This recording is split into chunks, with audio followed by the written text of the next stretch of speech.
வணக்கம். தாய் தன் குழந்தையுடன் சேர்ந்து சாப்பிடலாமா? எப்பொழுதும் ஒரு அம்மா தம் குழந்தைகளுடன் அமர்ந்து சாப்பிடுகிறார்களோ அவர்களுக்கு உணவு ஒழுங்காக ஜீரணமாவது கிடையாது. என் குழந்தையுடன் நான் அமர்ந்து சாப்பிட்டால் எனக்கு எப்படி ஜீரணம் ஆகாது என்று தாய் கேட்கலாம். ஒரு அம்மா தம் குழந்தையுடன் அமர்ந்து சாப்பிடும் பொழுது அவர் தம் உணவில் கவனம் செலுத்துவதை விட்டுவிட்டு குழந்தையை மட்டுமே கவனித்து கொண்டிருப்பார். குழந்தையை அதட்டுவார். சாப்பிடும்போது பேசாதே, கறிவேப்பிலையை சாப்பிடு, ஒழுங்காக உட்கார்ந்து சாப்பிடு, சட்டினி தொட்டுக்கொள், கீழே கொட்டாதே, இப்படி அந்த குழந்தையை கவனித்து கொண்டு அல்லது குழந்தைக்கு ஊட்டிக்கொண்டு ஒரு தாய் தானும் சாப்பிட்டால் குழந்தை நன்றாக இருக்கும். ஆனால் தாயின் உணவு ஒழுங்காக ஜீரணம் ஆகாது.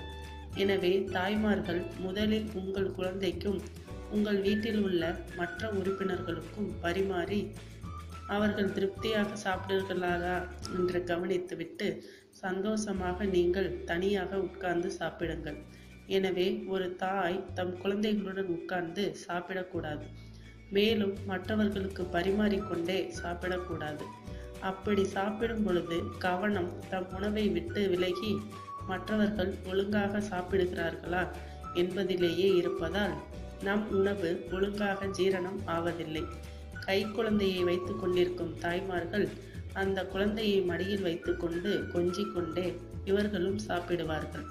அப்படி சாப்பிடக்கூடாது. சில குழந்தைகள் நாம் சாப்பிடும்போது பக்கத்தில் வந்து தொந்தரவு செய்து கொண்டே இருப்பார்கள். அப்பொழுது அந்த குழந்தையுடன் கொஞ்சிக் கொண்டே அல்லது மிரட்டி கொண்டோ அதட்டிக்கொண்டோ நீங்கள் சாப்பிடும்போது உங்கள் உணவு ஜீரணம் சரியாக நடப்பதில்லை. எனவே கை குழந்தையை வைத்து கொண்டிருக்கும் அம்மாக்கள் அந்த குழந்தையை மாமியாரிடமோ அல்லது யாரிடமாவதோ கொடுத்துவிட்டு சாப்பிடும் அந்த 5 நிமிடங்கள் உங்கள் சாப்பாட்டை மட்டுமே கவனித்து சாப்பிடுங்கள். மேலும் விவரங்களுக்கு எங்களது சேனலை சப்ஸ்கிரைப் செய்யவும். நன்றி.